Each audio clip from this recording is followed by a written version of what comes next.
The Amazing Spider-Man! For 6 decades, Spider-Man is a hero that's been #1 in our hearts. We entered a new golden age of Spider-Man stories in 2002, when Spider-Man swung into theaters with Tobey Maguire at the helm. Thank you. Sorry I'm late. We thought that was as good as it gets, until Tom lit up the screen 14 years later in Captain America, Civil War and Beyond, which naturally begs the question, is Tobey Maguire the superior Spider-Man? We're going to go through the many ways that he is, and the many ways that Tom is the most amazing of the live-action Amazing Spider-Men. Sorry, Andrew Garfield, we're leaving you behind for this one.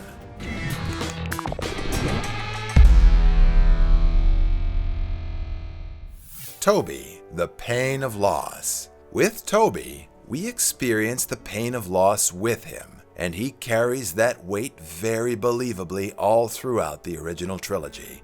I forgive you. We get the sense that Uncle Ben's death, as well as the unseen death of his parents, is what shaped him to be who he really is, and we connect to that. With great power comes great responsibility. Tom, charismatic public persona. Tom interviews well. He's made to be a celebrity and knows how to handle it. I saved Spider-Man. You did? No, I didn't. You are Spider-Man. On top of his acting chops, he's a marvelous entertainer. Tobey is more of a low-key kind of celebrity. Okay. I like to think that people are tuning in right now. Tobey, a more anonymous hero. Tobey's Spider-Man is not after any kind of great fame. He's not always on his phone, broadcasting his life. Look at this thing. Look at the eyes. In Spider-Man 2, he loses his mask in public, as well as his most personal and precious possession, his secret identity. Still, he decides to protect the people anyway. And they, in turn, choose to protect him, their anonymous, selfless protector, who's just a kid. He's mine! You want to get to him, you got to go through me. Tom, the MCU. Tom Spider-Man has the whole MCU behind him. Captain? Big fan of Spider-Man? Yeah, we'll talk about it later. He got to play on the All-Star team, the Avengers, and fight intergalactic-class villains,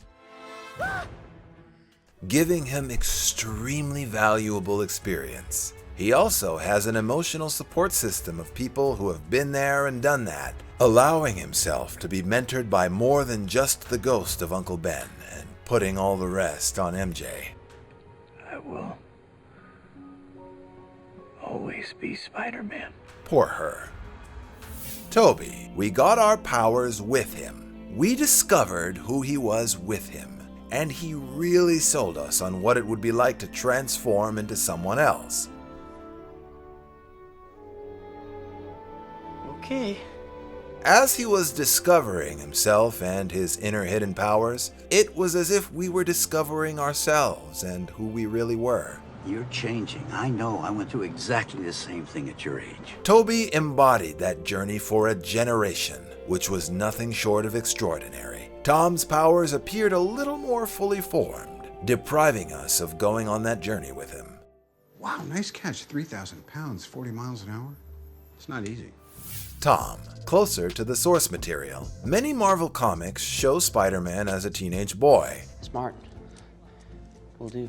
And Tom embodies that image to a T. He looks like so many of the comic book versions of the Webslinger, making us feel that Tom just leapt off the page and into the MCU. Tobey, Stoic Hero. It's all going on the inside with this hero, as he alone carries the heavy burden of his great power and responsibility. We can see it in his eyes, whereas Tom's Spider-Man wears his heart on his sleeve. MJ, I'm Spider-Man. Making for a different hero, for sure, but one whose secret identity is easily discovered. What the Tom does his own stunts. When an actor does their own stunts, you don't have to cut as much, so that makes for a more immersive experience for the viewer. It makes him feel more dedicated to the part, and there's something magical about watching him on the screen and knowing that that's always him in that suit. Tobey. Less technology available. Tobey's Spider-Man feels less cluttered because he doesn't have AI technology constantly working for him. He can't call a drone strike from space with his eyeglasses or communicate with one of the world's most powerful people with billions of dollars of infrastructure at his fingertips. He didn't have any inventors to make him a suit. This guy makes his own attire. That's a cute outfit. Did your husband give it to you? Making him a more grassroots, organic, artisanal kind of Spidey. Tom, not limited to New York. Technology and connections have their advantages. Tom's Spider-Man can voyage around the world thanks to private jets. He's also been to space thanks to his Stark Industries suit. I'm being beamed up!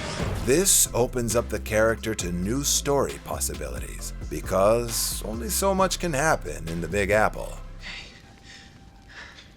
We won. Mr. Stark. Tobey, real-world problems. Tobey's Peter Parker has to work, I need that money. I missed the part where that's my problem. lives in poverty, and struggles for a work-life balance while trying to keep his head above water in the concrete jungle. Like most New Yorkers, he hustles day in and day out, fighting hard for his dough. Parker, hello, you're fired. Why? Whereas Tom's Spider-Man is still quite dependent in a lot of ways, making him seem a little less mature. It's okay, it's okay. Tom, dancing. Although Tobey did not set the bar very high in Spider-Man 3, Tom is a better dancer. Oh, he's actually good. Really good. Hey, let's watch Tobey dancing with no music. Yeah, that's really weird. Tobey, great monologues. Nobody, and we mean nobody, delivers Spidey monologues like Tobey, such as this one from Spider-Man 1. I said, Spider-Man? I said, the great thing about MJ is when you look in her eyes and she looks back in yours, everything feels not quite normal, because you feel strong and weak at the same time. You feel excited and at the same time terrified. The truth is you don't know the way you feel, except you know the kind of man you want to be. It's as if you've reached the unreachable and you weren't ready for it. That was beautiful. I should hope so. That's from the first Spider-Man movie. Gets us every time. I'll take it. Tom, youth. He's young and full of energy and excitement. That's me. I gotta go. And he is able to get audiences excited with whatever he does. He's a pup that charms us with a gentle reminder of what it feels like to be young and free and have your whole life ahead of you. He still flashes car. Awesome. Yeah, it's awesome, it's awesome! And he carries that torch with such great vigor that after Infinity War, the whole world wondered of his fate more than any of the other casualties of the Snappening. With time on his side, there will be more and more opportunities for him to show us more sides of his Spider-Man. Tobey, nostalgia. Time is also on Tobey's side in a different way. Parker, you're late, man. Always late. There was a time when we believed that Howard the Duck in the 1977 Spider-Man TV movie were as good a Marvel movies as we were gonna get. Hey, you! Hold it! Hold it!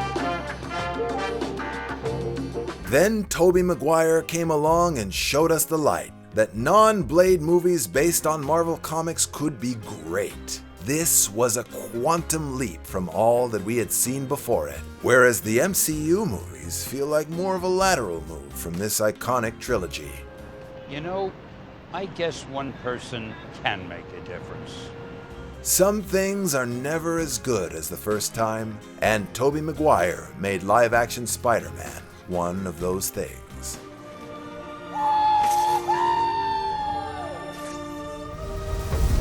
Who's your favorite Spider-Man? Do you miss Tobey Maguire? Or is Tom your all-time favorite? You mad we left out Andrew Garfield? Let us know in the comments below. And don't forget to like and subscribe for more from The Binger. See you later, webheads!